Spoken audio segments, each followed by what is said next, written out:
नमस्कार दोस्तों, मैं हूं अभिषेक और एक बार फिर हाजिर हूं आपके लिए एक नई कहानी लेकर। आज की ये कहानी एक क्लास के टीचर के जैसे आपको जीवन रूपी किताब का एक नया पाठ पढ़ाएगी और जीवन के इस संघर्ष में आपको कुछ नया सिखाएगी। और आज की इस कहानी में आप जानोगे कि कैसे हम अपने जीवन में मिलने वाले अच्छे लोगों और अच्छे रिश्तों को जान सकते हो और उन्हें अच्छे से पहचान सकते हो। दोस्तों, एक बार एक टीचर अपनी पूरी क्लास के बच्चों को अपने गांव में लेकर गई। असल में उनके गांव में उनके परिवार वालों ने आम के बाग लगा रखे थे। अब उस बाग के साथ ही एक नर्सरी भी थी जहां पर उन्होंने गुलाब की खेती की हुई थी। सारे बच्चों ने बाग से आम तोड़े और फिर गुलाबों के बीच में खड़े होकर ढेर सारी फोटो खिंचवाई। और जब वहां से चलने का समय आया तब उस समय उस टीचर ने सब बच्चों से कहा कि बच्चों, हमारी जिंदगी में अच्छे लोग और अच्छे रिश्ते होना बड़ा जरूरी है और हमें अपने जीवन में इनकी अहमियत को समझना चाहिए। तभी एक बच्चे ने पूछा कि टीचर, लोग और अच्छे रिश्ते होना तो ठीक है, लेकिन हम ये कैसे पता लगाएं कि कौन अच्छा है और कौन बुरा। अब टीचर तो ठहरी टीचर, वो कहने लगी कि चलो हम इसे एक खेल के जरिए समझते हैं। तभी उसने एक बच्चे से कहा कि तुम जरा आम के बाग में जाओ और वहां से जो भी सबसे बड़ा और अच्छा आम हो वो मेरे लिए तोड़ कर लाओ, लेकिन शर्त यह है कि यदि तुम एक आम को देखकर आगे बढ़ गए तो वापस उसकी तरफ नहीं लौट सकते। अब वो बच्चा बाग में गया और वहां सारे आमों को ध्यान से देखने लगा और एक एक आम को देखते हुए वो ये सोचते हुए आगे बढ़ता गया कि शायद इससे अच्छा आम उसे आगे दिख जाएगा। और ऐसा करते करते वो बाग के अंतिम छोर तक जा पहुंचा।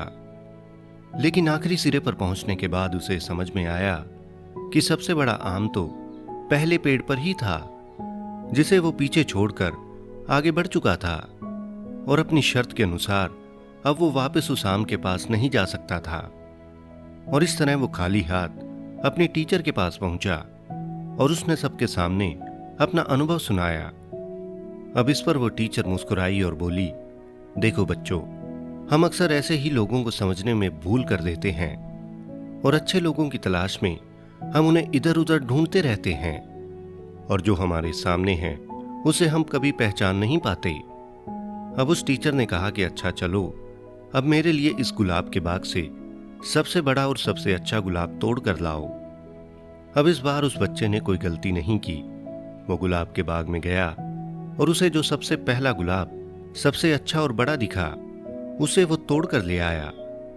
अब इस पर उस टीचर ने कहा कि देखा, इस बार तुमने अपने ऊपर विश्वास किया और खुद को यकीन दिलाया कि जो गुलाब अभी मेरे सामने है वही सबसे अच्छा और बड़ा है।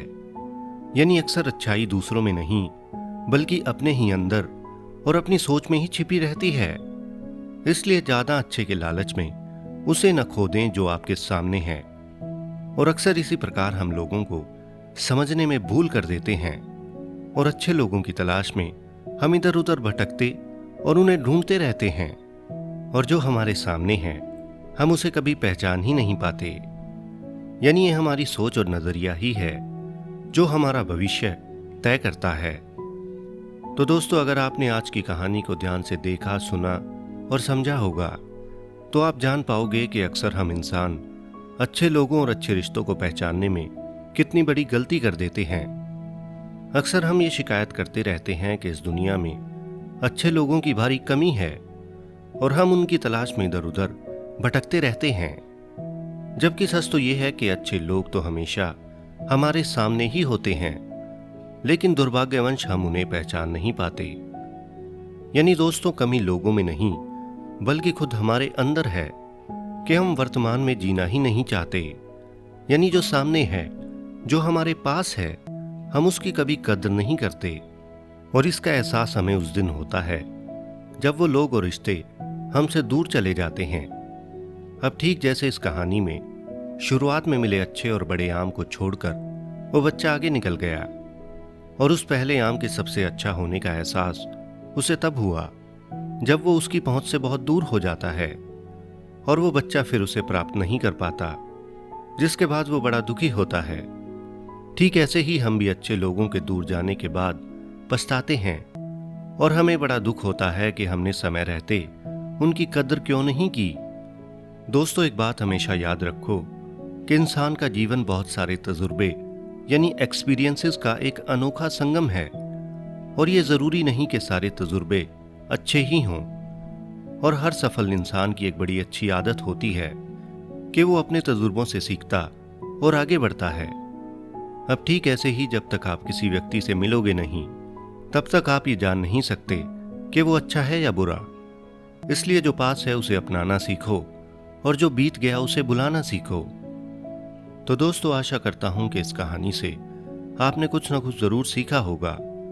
अगर ये वीडियो आपको अच्छी लगी हो तो वीडियो को लाइक और चैनल को सब्सक्राइब करके बेल आइकन को जरूर दबाएं। वीडियो को लेकर या अपने किसी विचार को मुझ तक पहुंचाने के लिए कमेंट बॉक्स में कमेंट जरूर करें। तो मस्त रहें, स्वस्थ रहें और देखते रहें माय स्टोरी स्टेशन की नई नई वीडियोस। धन्यवाद।